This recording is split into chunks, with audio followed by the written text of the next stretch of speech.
Well, we are here at the Electric City Speedway in Great Falls, Montana for night number 2 of our 4 races here, a little mini speed week for the Holmes family racing team. Now tonight is night number 1 of 3 here at this facility at the Electric City Speedway for the 2020 Montana RoundUp. Now we're coming off a big win last night at the Skagit Speedway in Alger, Washington. Felt awesome to get our first career 360 sprint car win, and we just ran a perfect race. Led all 25 laps, held off Trey Starks and many others from the Pacific Northwest to bring home our first win. Now we're gonna give it a go for night number 1 of the 2020 Montana RoundUp. The Electric City Speedway, a beautiful place, awesome facility. We're pretty cramped here in the pit area though, as you guys can see. Everyone is right here tightly in the pit area. We're getting ready to fire off for Mud Pack. Hopefully though you guys enjoyed today's video. It's gonna be fun. Like I said, night number 1 of 3 here, so you guys are definitely gonna be familiar with the Electric City Speedway before we're done. I believe we have 30 cars on tap in the 360 sprint car division. Track's gonna be really wide, really slick, and really racy, so it should be a very, very fun vlog. Hopefully you guys tune in for today's episode, and we are gonna be heading out for qualifying next, and then I'll explain the format.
Just got done with our qualifying run here at the Electric City Speedway for the 2020 Montana RoundUp, and here's the format for tonight. So it's kind of similar to ISCS. You have your groups. So we have Group 1, Group 2, Group 3, Group 4, and all the cars in that group is who you're qualifying against, and you're going to be group qualifying, and then that's who you're also going to race against in the heat race. So I'm in group number 4. I got Jason Sowald, Garen Linder, a few others, and I've got a solid group for sure, but the one thing I don't like, and I like to try to stay positive here on the vlog, but to rant for a second, I can't stand group qualifying where you're out there in a 360 with other cars. So there was only 4 of us out there, which wasn't bad, but there just was one guy that was much farther off the pace than the rest of us, and it really screwed up my lap. My first lap was alright, but I really wasn't up to speed by the flag stand just by when we got the green coming off of 4, and then my second lap I had to slow down just a little bit for the slower car, and my third lap was really the only lap I got, and I just made one little mistake getting a little high. So overall, not bad. We ended up 3rd quick in our group, which is fine. ISCS format qualifying isn't super important as long as you can be in the top 4 in your group. Now I'm gonna start second row outside for my heat race, that I need to go as far forward as possible in that to have a chance at making the redraw tonight and putting ourselves in the A main event.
what's there is gone.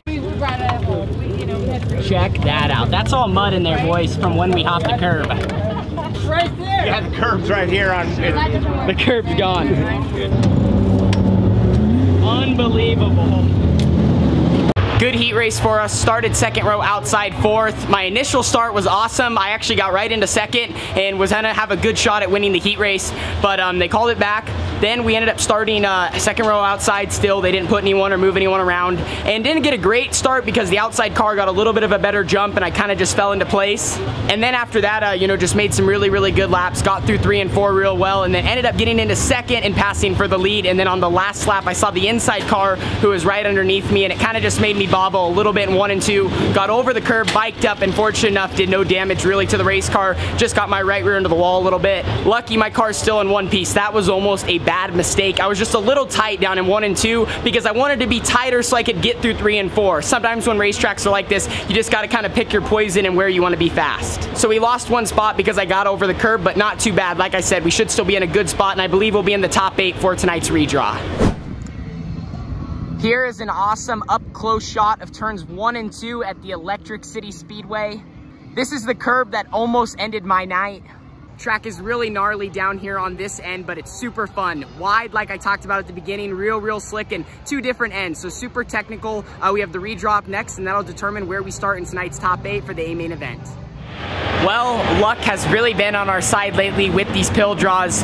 For the redraw, we ended up pulling the 1. Now, it wasn't me specifically, it was Carly, so props to her, but we are on the pole once again for a 360 sprint car race. This field's a little bit more stacked than we had last night at Skagit, but starting on the pole, track's really good. It's wide like I've been talking about, and the bottom has a little bit of grip, and it's right around the top. Time to get in though. Wish me luck. Should be a fun feature, and like I said, if I want to win this one, I'm gonna have to put together 25 laps with a stacked field of cars behind me, so we're just gonna have to stay on top of the racetrack throughout the A. It's getting really gnarly in 1 and 2, and potential to take rubber in 3 and 4. So, like I said, if I just run my race, run against the racetrack, we should have a good shot at this win.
what a surface we had tonight here at the Electric City Speedway in Great Falls, Montana. I showed you guys turns 1 and 2 before the A feature.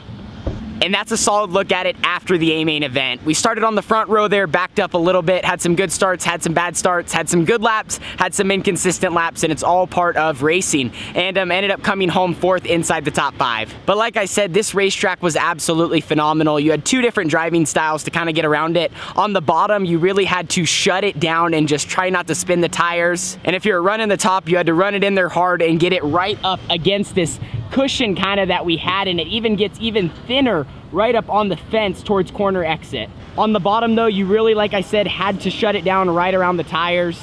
And the greatest part about all of it is this was turns 1 and 2, and 3 and 4 was way different. It was super slick. There wasn't any much of a curb until maybe a little bit on the exit, but it was just a little bit to bounce off of. So a solid night here at the Electric City Speedway. Like I said, kind of sucks we backed up, but if you start on the pole, that's what's gonna happen if you don't win the race.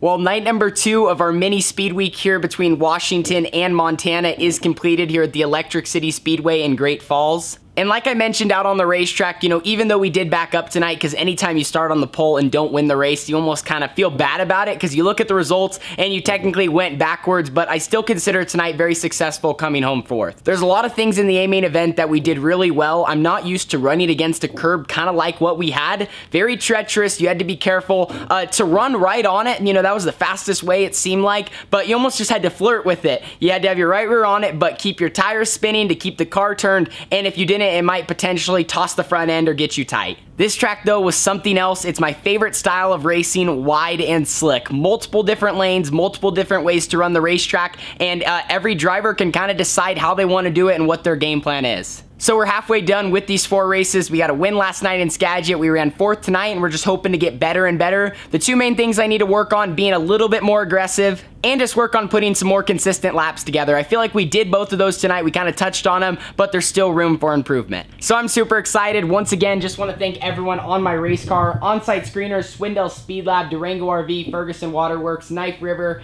ABC Powder Coating, Pit Stop USA. We also have Les Schwab, Lafarge North America, QRC Karts, Fast 4 Media, and OMA KTM, as well as my crew and family. I always like to say I am absolutely living the dream. I'm having fun going to new racetracks, trying new places, and just trying to get better and better as a sprint car driver. So thank you guys so much for being along with me with this journey. It's been fun. It's up and down, you know, all the time. One night you do good, one night you don't. It's just a very humbling sport. Now though, with 2 more nights left, we're going to keep trying to improve. So I'll see you guys all in the next one, and definitely tune in for night number 3 and night number 2 technically at the Electric City Speedway. I'll see you guys all there. Deuces.